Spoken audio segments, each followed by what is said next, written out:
Your ceiling height. Such a random little thing, but something that can define your creative life. To be more specific, the space you give yourself. The cathedral effect is the phenomenon where high ceilings or spacious environments can enhance creative thinking and problem-solving abilities. This concept suggests that the physical space in which a person works or thinks can influence their cognitive processes and creative output. I talk about this when it comes to having a home and kind of treating your home like your own canvas. As a creative, my glasses are really dirty. Hold on, I literally can't even see anything. Aside from your home actually being your canvas, I also talk about how having a home that literally sparks joy for you, that brings you your favorite colors and themes and shapes and sizes, can actually make you feel more comfortable and more cozy. When you feel more cozy, you have more permission to be yourself, which invokes more creativity because you're not trying to force yourself into something you're not. This cathedral effect highlights this so well. You need to give yourself space. When we talk about your creativity, we have your home, your creative career, and your body, all of which kind of make up your whole creative lifestyle, your artist lifestyle. Once you have intention in each of these and you have care in each of these, your creative lifestyle can flourish. Notice I say lifestyle and not success, money, because it really isn't this one specific like principle of you're gonna make this much money, you're gonna have this much success, because literally what is success? It's different for everyone. I have found that having really thoughtful intention into each of these three kind of quadrants in your life can be really helpful. Let me break this down, especially when it comes to space. I'm not talking about you have to have a cathedral in your home, you have to have the highest ceilings in your home in order to be creative, although that's super cool. I partially dream about having an A-frame house because of that. You can create more space in each of these three parts of your life. Let's start first with the home. I'm gonna talk interior design. I'm not an interior designer, but I'm gonna tell you some things that make me feel like my space lets me be myself. And that's really the most important part.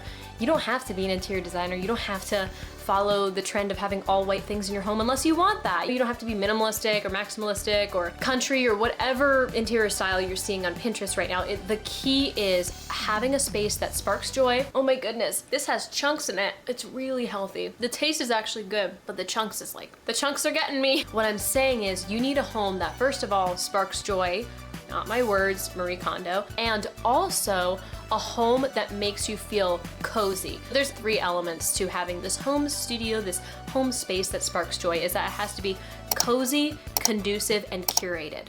So cozy makes it actually feel like you can be yourself. When you feel comfortable, you feel like you can be yourself. When you feel uncomfortable, you feel like you have to be another person or hide yourself. We want it to be curated to things that you like, a la we want it to spark joy for you, whatever that means. For me, obviously I love purple. I love butterflies and whimsical things, and that sparks joy for me, and that's curated for me. Curated for you might mean something totally different, and that's okay. The third one is conducive. We want it to be conducive to your creativity. For me, I have a very easy access to being able to whip out my camera and record. Same thing with writing music. We have a bunch of guitars just hanging in the studio ready to be played. Whatever that means for your art. I'm in no way an interior designer, but I'm just gonna give you some things that I have done as like simple ways to just bring more space to your place. First thing is windows.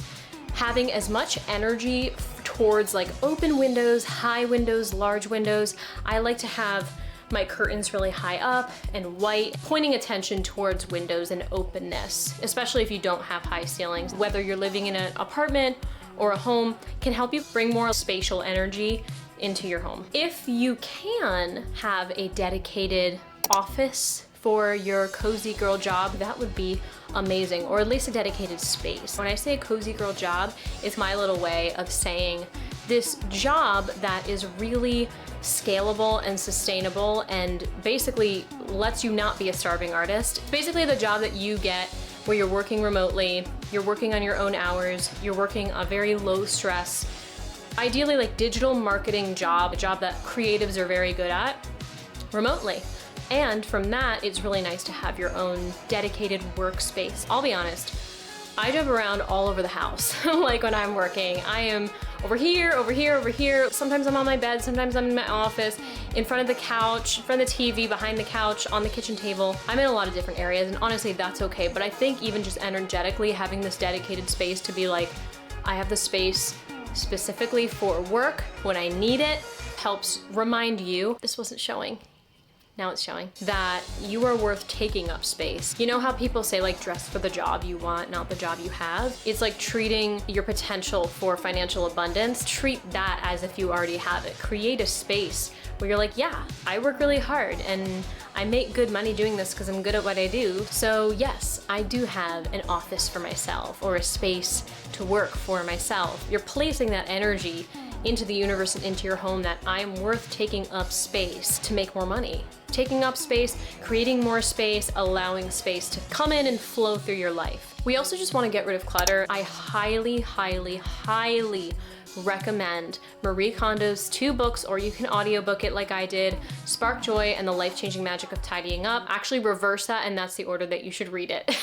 So read the Life-Changing Magic of Tidying Up and then read Spark Joy. For me, Spark Joy helped define what sparking joy meant to me. It's sometimes very hard to understand. After I read her books, I stopped doing like spring cleaning and decluttering days because I don't need to do it anymore. I obviously have clutter in my home sometimes when things are in transition, but everything has a place, and when I'm not trying to catch up on laundry all the time, everything has a place. Clutter also just takes up a lot of energy, a lot of mental energy. She mentions this one thing in the book about visual clutter, how if you have like cereal boxes out and labels out, you're gonna be reading them and that's gonna be ingrained in you throughout the day. Like sale, random words and stuff that are on labels that aren't really helping you throughout your day. It definitely makes a difference when you go into someone's house who has so much visual clutter versus going into these really beautiful houses where you're like, something about this just seems clean. Think about all the visual clutter. Think about the labels, the colors on the brands that you're using, and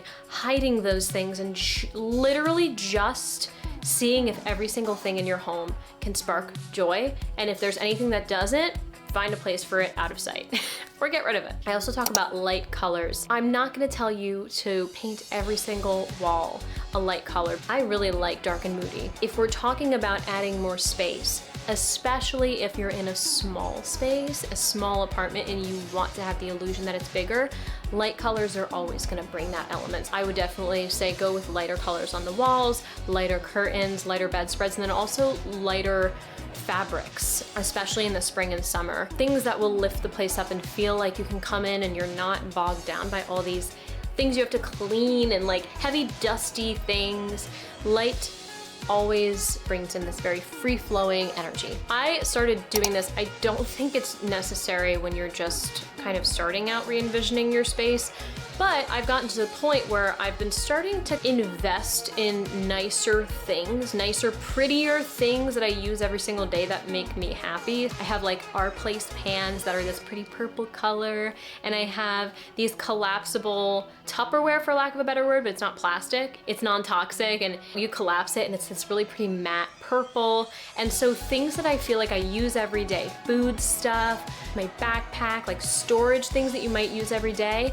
Think about when you have the money, if you find that you have some extra money lying around and you want to start switching out some things that you might have bought temporarily but they're like wearing away, is investing in things that are really pretty, like things that you wouldn't think about, cookware or storage containers that really bring you joy and are really pretty and your favorite colors. Overall, as much as I could say do all this and do that, at the end of the day, this should be about bringing the permission to design your space how you want to.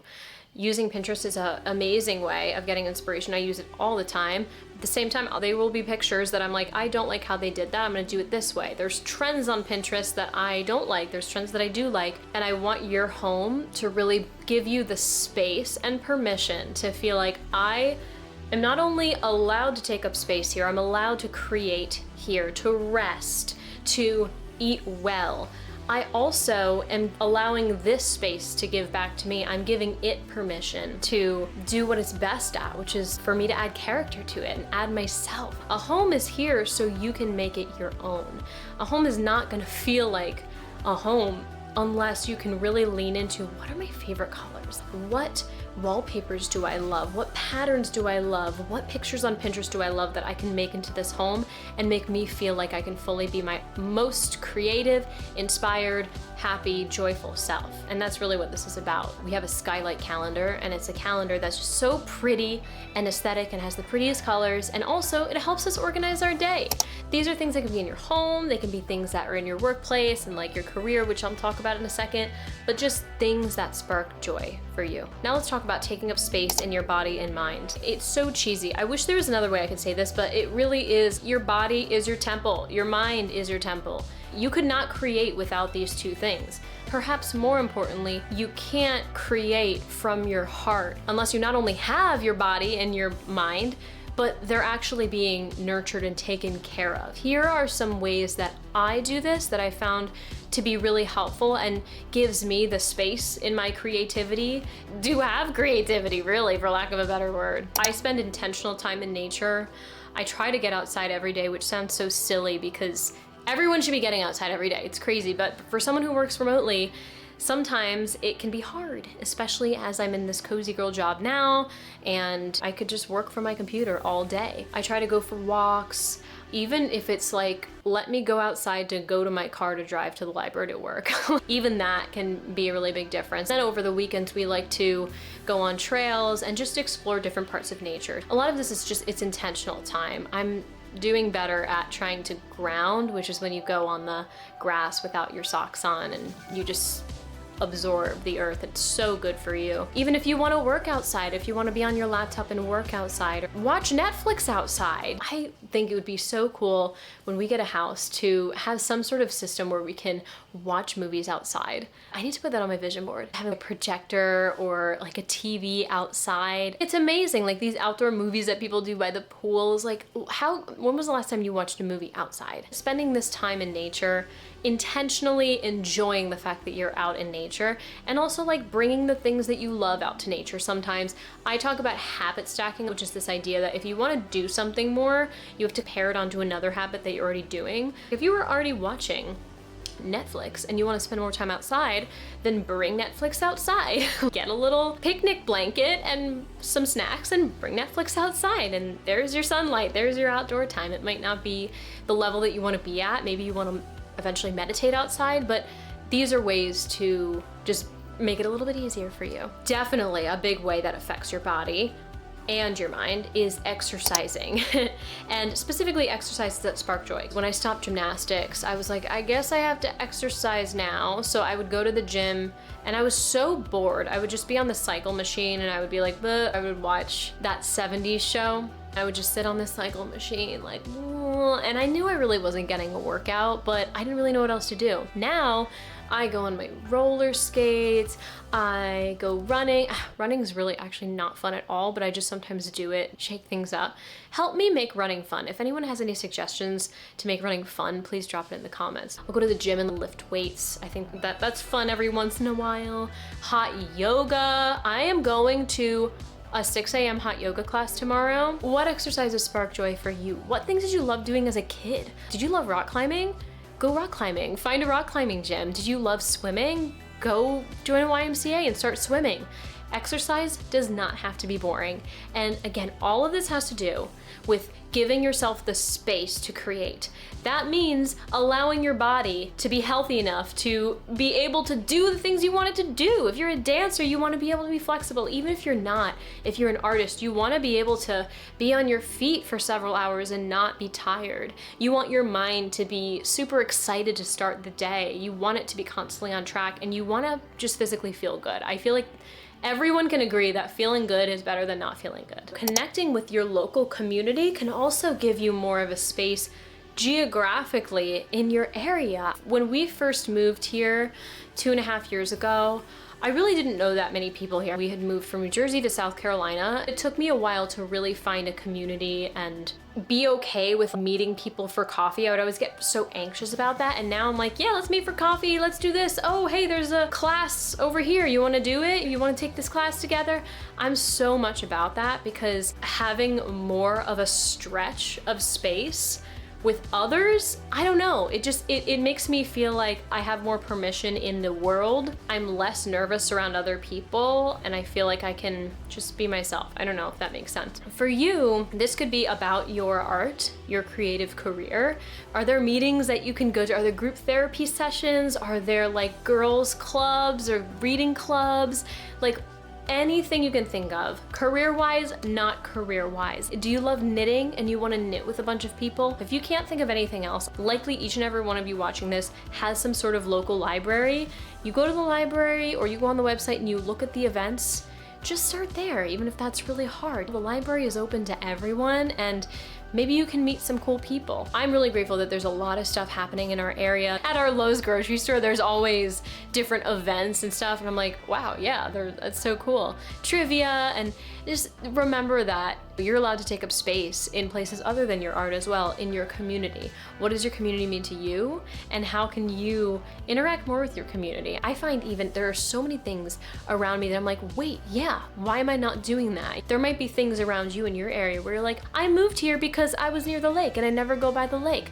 Do it. Stretch out your arms and connect yourself to other people. You don't know what types of people you're gonna meet, and you also just wanna spread that influence and beauty of you with other people. Feel like you're not alone in this. Sometimes it could be very, very alienating to work remotely if that's what you do, and also be an artist. Any way that you can just get outside of the house, do any sort of like group meetups or fun interest groups.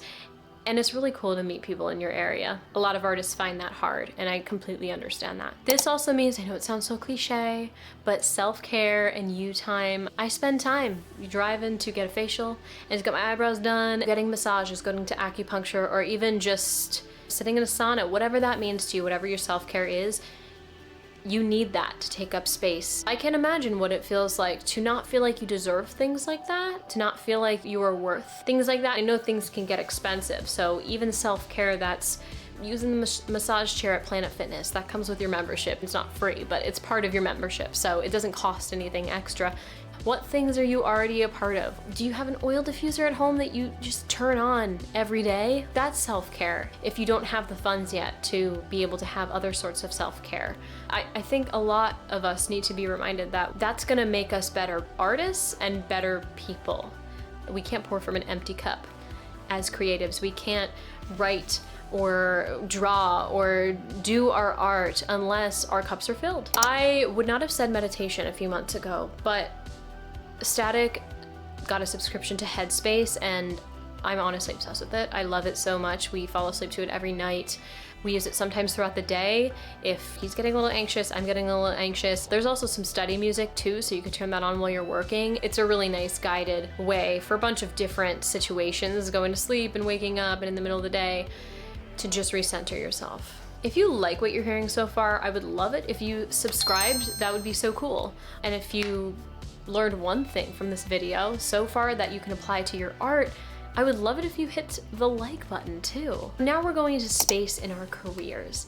This goes for your cozy girl career, the career that you might be using to make money and save money to then put towards your creative career, or your creative career itself. Making space for you to be able to create the best art in your brain. I don't know where I was going with that. This is for you to be able to create art that you are proud of. Breaking it down specifically, we're talking about batching, time-based boundaries, creating working hours for yourself, especially if you're a freelancer and you could technically work 24/7, which we don't want to do, and even theming your days, which is something we did recently and we honestly kind of love. So when it comes to time-based boundaries, let's assume you're in this cozy girl job. Let's just assume that you don't work hourly, you work on a deliverable basis, where as long as you provide the deliverables, as long as you provide whatever you were agreed upon, you can kind of work when you want. Thankfully, there's actually a lot of full-time jobs that are starting to do this, that are like, I don't care when you work, as long as you get your stuff done and you're available from this time to this time, then I don't really care.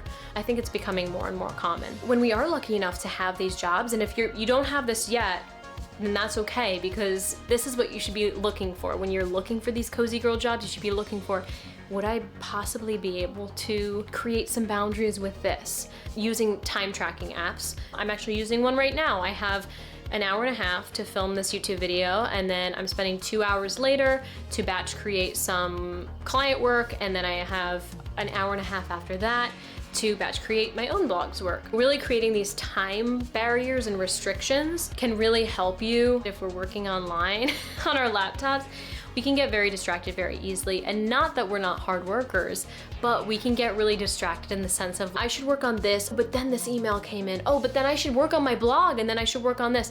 Time blocking can say, okay, and I do this the night before, or the morning of, but I usually like doing it the night before, where I basically act as my own assistant. And I say, okay, Kira, tomorrow you're gonna start the day by recording a YouTube video for an hour and a half or 2 hours.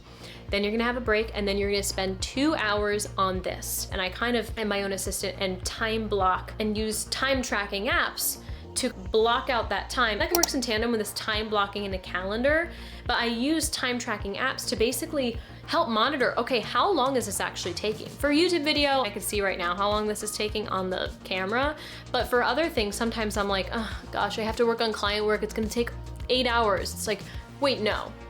I'm gonna estimate that it's gonna take 2 hours, so let me check in after 2 hours and see where I'm at. These apps can be so helpful. This can also be helpful if you're currently looking for a cozy girl job. Treat looking for a job like a full-time job. What space can I create for myself to have enough focused work, but also not spend the entire 8-hour day working, because no one can do that. No one can do that. You could say, I'm gonna apply for an hour and a half, and then I'm gonna take a break, and then I'm gonna do so-and-so for 2 hours. It's wonderful. Work simultaneously with time tracking, actually tracking your time, like setting a timer and saying go and being like, okay, that took 45 minutes. Then you can use that with a Google Calendar or some sort of calendar app, and even just time block and say, okay, 9 to 10, going to the gym. Like I had that today. I had 9 to 10 going to the gym, or whatever time. I had a time block for going to the gym, and then a time block for recording my YouTube video, and then I had a time block for doing X. And it's just nice to treat it as you have a virtual assistant who's, hey yo, you gotta do this at this time. I also find the Pomodoro timer to be really helpful too. If you want this on a super basic level, download a Pomodoro timer app, and it's 25 minutes on, 5 minutes off, and I think there's a longer break after every 3 rounds, I think. That can be really helpful, so you're not just stuck working for an hour. If you feel like you just work and work and work, just set the Pomodoro timer, and it's just in 25-minute increments, and you can take 5 minutes to reflect. It gives you that time to step away and say, okay, am I working on what I should be working on? Is it taking the amount of time that I thought it would take? How much longer do I need to spend on this? We're talking about batching, and literally every time I talk about it, it makes me think of cookies, and I want cookies now. Batching is the idea that you are batching together a bunch of tasks. Ideally, these are tasks that are very similar. For example, let's say that you are an artist, you have an Etsy shop, and you have a social media account, try to post on Instagram like 3 times a week. Instead of 3 times a week going into Canva, designing your graphic or whatever, creating your social media post, and then posting it, batching is the idea of, let's spend 2 hours on Monday to plan the next 2 weeks of content. So we don't have to go back in to the platform for 2 weeks, and we schedule it, and we do all that stuff. I can't even tell you how much time it saved me. Preparing blog articles, outlining blog articles. Batching is really great because it eliminates context switching. We assume that switching from one task to another takes 2 minutes, you're switching tabs, but really it takes 20 minutes for your brain to actually switch from one thing to another and be fully focused in that other thing. I've read that around. I don't know where I read it, but I read it and I feel like it makes sense. This is all about making space, and batching is meant to actually make intentional space for the work that you're doing so you can make more space for creating art. So instead of working 8 hours a day, you're working 3 hours a day, and you have more time to create your art so that you can make that full time. What are some things in your life that you can start batching right now? Is it posting on social media? Is it writing blog articles? Is it applying for cozy girl jobs? Is it submitting your art to different festivals? This could be towards your art as well. What are certain things that it doesn't really make sense to do every single day, but if you really dedicated, just like used a time tracker app and spent 1 hour just focusing on that, how much could you get done? Setting working hours for yourself can also be really helpful. I'm not great at this, but I'm getting better. If you work full-time, you probably already have 9 to 5. A lot of people will try to say like, full-time jobs are traps. No, I think full-time jobs can be amazing for artists who want to transition full-time in their art. They can save money, they have consistent income, and at 5 o'clock, they can close their laptop. As a freelancer, this can be hard because the great part about it is that you can work whenever you want. The hard part about it is that you can work whenever you want. Static says, quote, that I turn into a pumpkin after 9 p.m., which basically means that I really can't function after 9 p.m. And I can agree. I actually think after 6, I really can't do anything. I'm very productive really early in the morning. I could wake up at 5 a.m. and work on my computer for 3 hours, no problem. So that is what I sometimes do, and it works really great for me. What would your working hours be? Maybe this can help be a little bit of an audit for yourself if you still have a job that you might want to transition out of. Is it because it's working hours that really just don't align with you? Do you have to wake up really early and you don't actually work really well early in the morning? This helps you set boundaries with both the clients that you work with, if you're a freelancer, and yourself. I have another video that I'll link all about how treating your creative business as a team of 3 people actually can really help you. I love this and I think it's so cute, and I started doing it, and it's theming your days. I genuinely just started it this week, but I've been hearing people talk about it for months. I had Monday was like my prep and planning day. So I like prepped blog articles. I planned out some things that I had to do. Tuesday was Zen and cleaning day. So that was, I had to clean some parts of the house. I was also organizing some things like in my business, and I also went to yoga. Today is content creation day. I'm recording a YouTube video. I'm gonna write some blog articles. Thursday was like editing and revisions. I'm gonna edit some blog articles, just kind of like post-production, what can I do? And it's fun because you can kind of then, when you have tasks you know you have to do throughout the week, you're like, okay, that'll go on Monday, that'll go on Wednesday, that'll go on Thursday. This is like next level batching too, because you could basically batch all of your tasks within a specific day and then batch those tasks while you're doing it. So if you have a day of recording videos, then you can only spend that day recording videos, but also you can record like 3 videos all in one and batch that all in that one day, if that makes sense. It's really nice to visualize your week. I love doing this on like Sunday night, and then I can see the rest of my week on my pretty skylight calendar, and it's super cute. It also helps with priority paralysis. I know a lot of us sometimes can be like, I don't know what's most important. What is the most pressing? It gives you a bird's eye view of being like, okay, I'll do this first, I'll do this first, and just seeing it like a little bit further out instead of just fixating on this one task and being like, I don't know what to do, it's gonna take me forever. If you estimate your time, I'm gonna give myself an hour to do it. I'm gonna do it on Tuesday because that's a theme day. It takes away a lot of the mental load. I also suggest you watching this video that I'm gonna link above me, which is about alleviating tension in your life, because this is what it comes down to. I'm putting down my smoothie. Actually, wait. Oh, the chunks. When you don't give yourself space, you have tension. When you have tension, you have creative block. This is the whole reason why I'm talking about giving yourself space in your home, in your body, in your mind, and in your career, because I want creative block to just go. It's going away from my body right now. I want your creative block to fly away. Or if you are having creative block, I want you to know exactly what it's coming from. Where can you add ceiling height, AKA space, to your creative life? Let us know in the comments, and I will see you next time. Bye. Want to be on camera? No, don't eat my smoothie. Don't. You're doing as much as you, hi. Research.